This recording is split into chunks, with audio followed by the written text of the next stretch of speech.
Hi everyone, this is Mark here, and I am here with Roger Gabor. Now, Roger, you are a lawyer, but what type of lawyer are you? I'm Mark. I'm a special lawyer for technology, for Okay. IT technology. Okay, and so who would be your typical clients? My typical clients are software firms, perhaps, Mm-hmm. and yes, IT firms. And why do they need your expertise? I mean, if they're an IT company, why would they need a lawyer?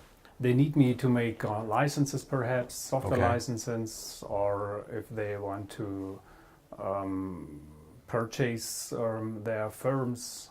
And when it comes to communicating with your clients, do you go through any special procedure to keep this communication between you and your client private, or is it needed at all?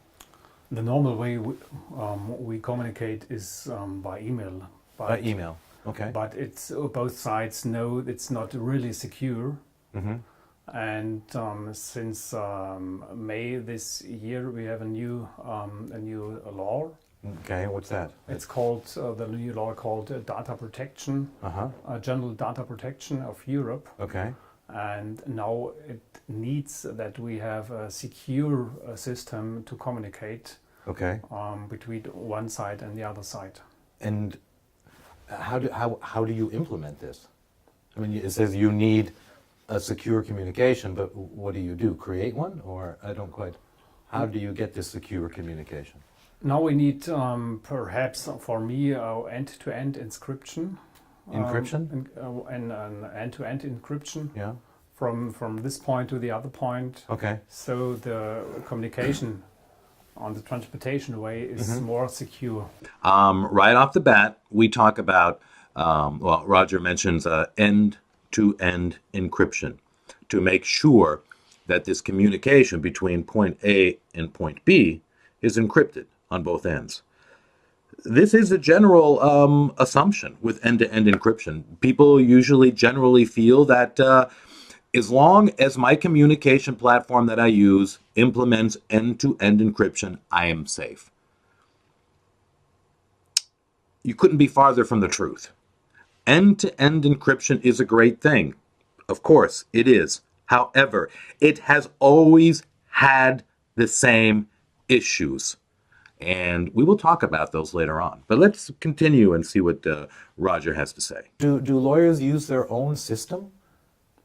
Isn't there something here in Germany that the lawyers are trying to create their own database or their own email program, their own email client? We have such a system. Okay. It's called BEA. It's a certain system to share emails inside the lawyers. Okay. But at the moment it doesn't function. It must be brand new.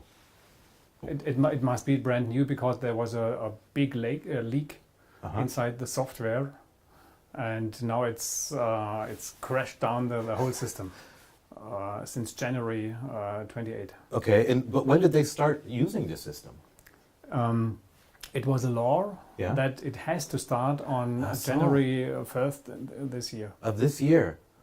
Okay, so it was they passed a law that all lawyers need to use this system That's correct. starting on January. Starting on January, but And then a few 28 days later, a few days before, yeah, the Computer Chaos Club. Computer Chaos Club, that's correct. The Computer Chaos Club entdecken. Discovered. The Computer Chaos Club discovered a big leak inside the software. Okay. And the whole system crashed down, Okay. and it's now not used. And what was the reason? I'm curious about this. What was the reason why the government had the idea that we need to make sure all the lawyers use this system? What was the catalyst? What was the idea behind it? Why? The real idea was to save paper. Paper between the court and us. Okay. Because it's the system that we also able to share our information with the court. Okay. And so you have at the end no more paper and no more paper needs. And who has access to all of this data inside this Access system? has all lawyers on the one side and all courts on the other side. And is it stored on a server? It's stored on a server, and this server, I think, stands in Berlin Okay. and is it's managed. I think this server is managed from the. It's called Bundesrechtsanwaltskammer. Okay. I see the ingredients of a perfect storm. If we have all of this communication, all of these cases stored in one single server, I see a perfect storm brewing. To have all of this, and I'm sure a lot of this is sensitive information, and if in the wrong hands, if hackers were be able to access this server. Now, as Roger mentioned, the government has implemented a new law, which is requiring all the lawyers to use one server for all of their data, all the communications, the case files, everything. And, of course, he also mentioned that it crashed, of course. This is, and as I mentioned, it is the ingredients for a perfect storm, to have all of this sensitive data in one spot.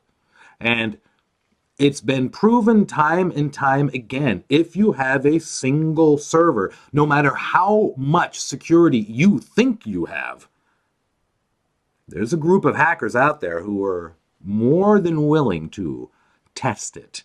And they have proven time and time again that they can crack it.